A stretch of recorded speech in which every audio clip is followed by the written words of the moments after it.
میرے عزیزوں، کچھ دنوں سے ایک خبر بڑی تیزی کے ساتھ سوشل میڈیا پر وائرل ہو رہی ہے اور ہر ایک کی نگاہیں اسی پر ٹکی ہوئی ہے۔ ہر ایک اس کو یوٹیوب میں اپلوڈ کرنا چاہتا ہے، فیس بک میں اپلوڈ کرنا چاہتا ہے، سوشل میڈیا میں بالکل یہ خبر پھیلی ہوئی ہے۔ لیکن تعجب کی بات یہ ہے کہ یہ خبر کیسی ہے جسے ہر ایک انسان لائک کر رہا ہے، کومنٹ کر رہا ہے، شیئر کر رہا ہے۔ تو آؤ میں آپ کو بتاتا ہوں۔ ویسے تو یہاں سے ہندوستان سے ہزاروں کی تعداد میں ہر سال لوگ حج کو جاتے ہیں، یہ کوئی نئی بات نہیں ہے کہ آج ایک انسان حج کو جا رہا ہے، لیکن اس کی خاصیت یہ ہے کہ یہ انسان سواری کے ذریعے سے نہیں، موٹر یا کار کے ذریعے سے نہیں،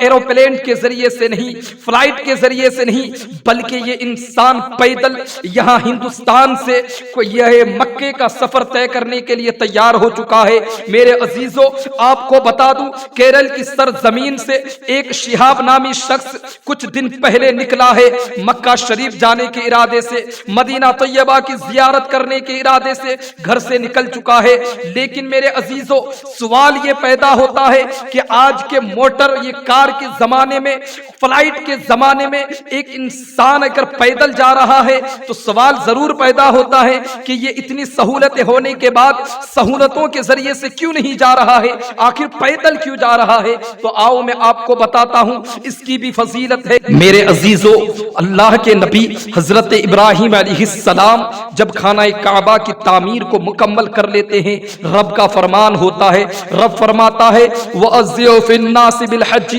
يَأْتُوكَ رِجَالًا وَعَلَى كُلِّ دَامِرٍ يَأْتِينَ مِنْ كُلِّ فَجٍّ عَمِيقٍ۔ رب کا فرمان ہوتا ہے، رب کہتا ہے کہ حج کے لیے تمام لوگوں کے سامنے اعلان کر دو۔ حضرت ابراہیم علیہ السلام جیسے ہی اس حکم کو سنتے ہیں،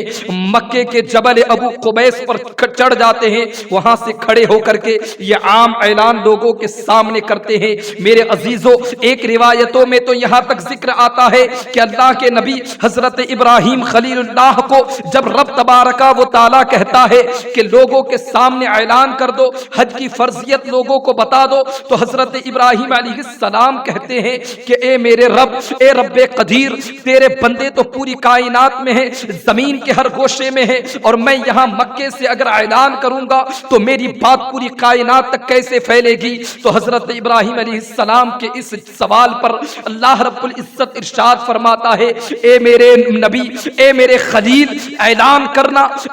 کرنا تیرا کام ہے، اس اعلان کو پوری کائنات تک پہنچا دینا، پوری دنیا کے ہر خطے میں پہنچا دینا، یہ میرا کام ہے، مجھ رب کا کام ہے۔ میرے عزیزوں، پھر حضرت ابراہیم علیہ السلام نے اعلان عام کر دیا، لوگوں کے سامنے حج کی فرضیت کو پیش کیا۔ جیسے ہی اللہ کے نبی حضرت ابراہیم علیہ السلام نے حج کی فرضیت کو لوگوں کے سامنے پیش کی، اللہ رب العزت کے حکم سے وہ آواز پوری کائنات میں پھیل گئی۔ زمین و آسمان، مشرق و مغرب، شمال و جنوب میں رہنے والی تمام مخلوقات نے اس آواز کو سن لیا، یہ آواز پوری کائنات میں پھیل گئی۔ ارے زمین میں رہنے والے انسان، خالی صرف زمین میں رہنے والے انسان ہی نہیں، بلکہ ماں کے پیٹ میں رہنے والا بچہ بھی اس آواز کو سن رہا تھا، اور باپ کے اسلاب میں رہنے والا بچہ بھی اس آواز کو سن رہا تھا۔ قیامت تک پیدا ہونے والی تمام روحوں نے اس آواز کو سنی، اور جس روح نے آواز کو سننے کے بعد لبیک کہی، رب تبارکہ و تعالی